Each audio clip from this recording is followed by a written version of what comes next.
All right. All right, guys, how y'all doing? I'm Josh, I'm Leo.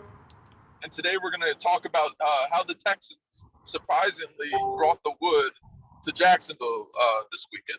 So, what were your thoughts, Leo? I know there's a lot of excitement in the Texas fan base because they really weren't expecting this. Kind of, what's your thoughts? I know you're a little more measured with it, and you're cautiously optimistic. Is that a fair assumption of your state of mind?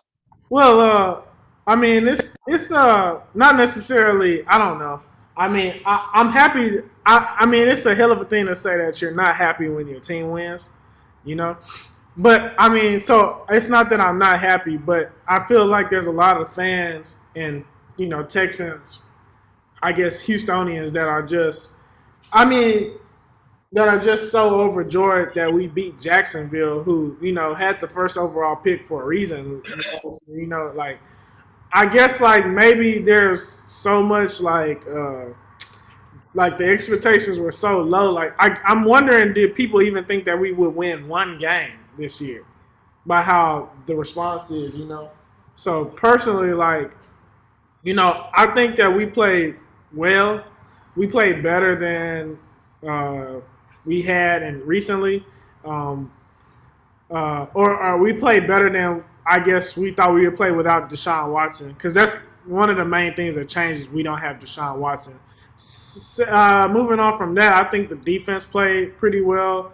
Um, we had three turnovers. I think last year we had the least turnovers in the whole league. I think we had nine total turnovers last year, but we had three in one game. You know what I mean? So that was a plus.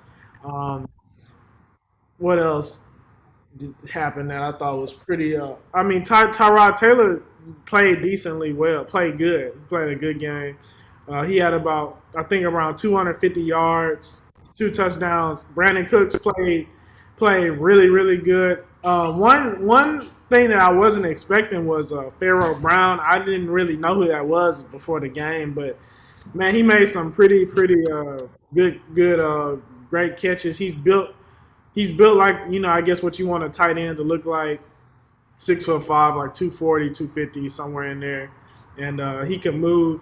He caught a crazy catch, like one handed catch over the middle of the field, one on one coverage. So that was good, man. But like at the end of the day, oh, and one thing that I will say too is that um, the offense. I think one of the main questions that we were all wondering is what kind of offense are we going to run, because I mean, we saw the Ravens. Obviously, we don't have the same kind of personnel. We don't have Lamar Jackson, and I don't even think of Tyrod Taylor as that kind of a quarterback like a Lamar Jackson. I mean, he seems more like a guy that can move, but like I wouldn't really consider, like I wouldn't build a running game around Tyrod Taylor. You understand what I'm saying? So, Yeah.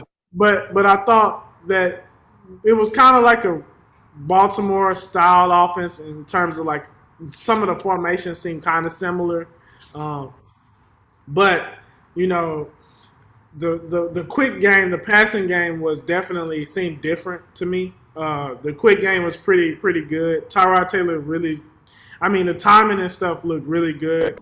The running game to me was something that we put. I mean, we were able to run the ball. Mark Ingram had a good game. The thing that I worry about is there were a lot of tails after like watching them play for like the first quarter, first half. I could definitely see like okay, when the motion comes this way, they're running a read option that way.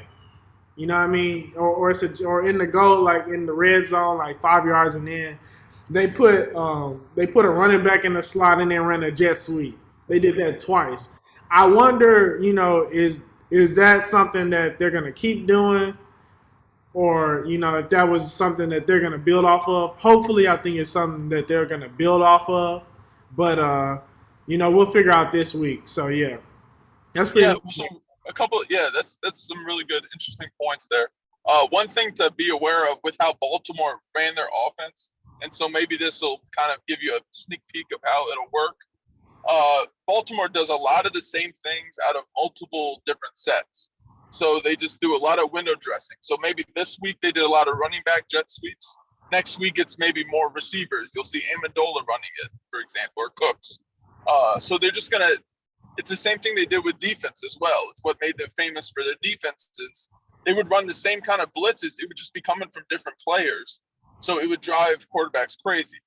And one thing about that kind of came to mind when you were talking about Tyrod was how there seemed to be elements that reminded me of Alex Smith, actually, with how they were running everything.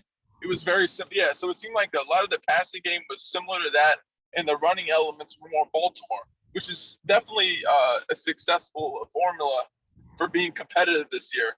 I just wonder if the biggest, like you said, it's going to be interesting to see how long-term, how they adapt when those players change, whether or not maybe they could run the same thing and give Davis Mills more of a shot to start. I know they probably won't do that with all the different veterans and the way they've built this team. They've already kind of tipped their hand. Yeah, besides that, it's everything else is pretty straightforward with how you viewed it as well. Yeah. So, I think like this week will be something that's like more of a real tell. You know, I mean, there's some fans that I've seen are super high on this team for whatever reason. I mean, I've seen people saying that this is the best offensive line that we have ever had after one game. You know, I don't understand. I mean, you know, I understand we made some. Like, we have Britt instead of whatever guard we had in his place last time. Well, is Britt starting at center for y'all or guard? Man, I thought he might be the center. I think he's because I thought he replaced Nick Martin. Did he replace Nick Martin? He might be center, but to be honest, I don't really know. I don't know where they were playing him at. Yeah, it doesn't. Yeah, it doesn't matter. It's all interior, but yeah. Yeah. I agree that it's kind of crazy to say that this is somehow an elite offensive line after one game against Jacksonville and how bad Jacksonville looked, if we're being honest.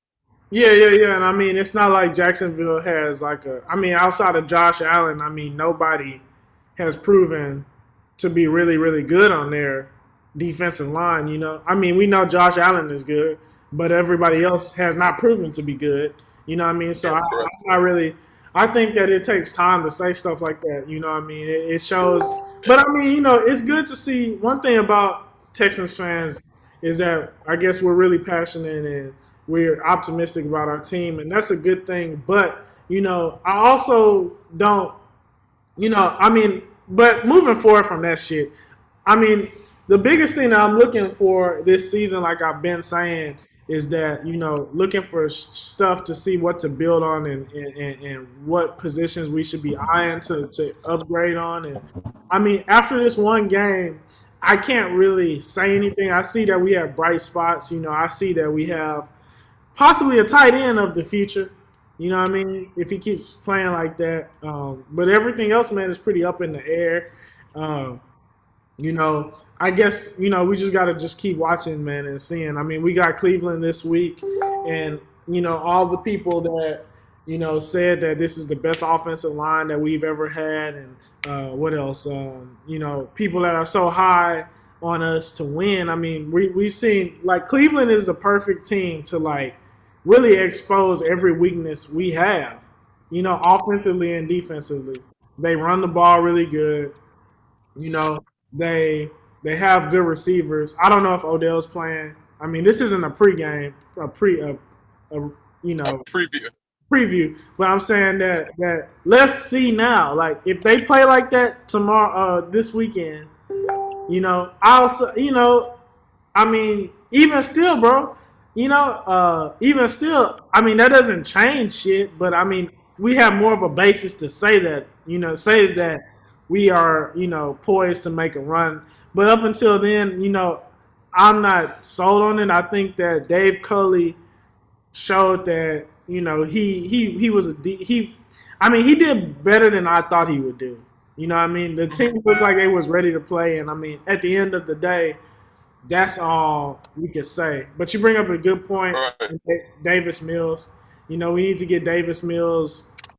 I mean, we need, who knows when he'll play, but it is what it is. We got a good win, and I mean, we're on to the next one. But one thing I will say before I close this shit out is that, you know, um, I mean, shit, didn't Jacksonville won their first game last year and then lost like 14, 15 straight. Like, I mean, Yeah, I got you. I mean, shit, But yeah, man, that's all I got to say about that. Yeah, yeah. The two only things that I would say to for Texas fans to be aware of is don't get too low if this next game is really bad because Cleveland is used to playing Baltimore teams. Yeah. So they're used to this stylistic running game. So they're going to be more likely to be able to put a stop to a lot of it. I think there are some more bright spots with this team. Like you said, you have Cooks that played really well, and I also think a young guy that played well is Justin Reed. He was someone that I think is a future piece that I think is still young enough to kind of view as a projectable player down the line. Oh yeah, for sure, yeah. Yeah, I think he's one of the best players we have on defense. Something that I thought was really, really crazy though is they have him on the damn. He was on the. He was playing special teams. Well, I don't like that's something that I thought was just ridiculous. Because like, I mean, outside of Cunningham, like he's the best young player we have on defense. So why the on special teams? Like, why is he? I could have sworn he was a gunner, but I mean, I know that number 20 was on the field at least one time on a punt or a kickoff or something. I was like, what the hell is going on? But yeah, well, I'm sorry. Yeah, to be fair about that though, it could have been that they were in like safe defense formation where they were just keeping their defense on the field because they thought maybe Jacksonville was going for it. If there's an excuse, that's the excuse. Yeah. But man, that scared the hell out of me. But yeah, I mean, yeah, man, a good win.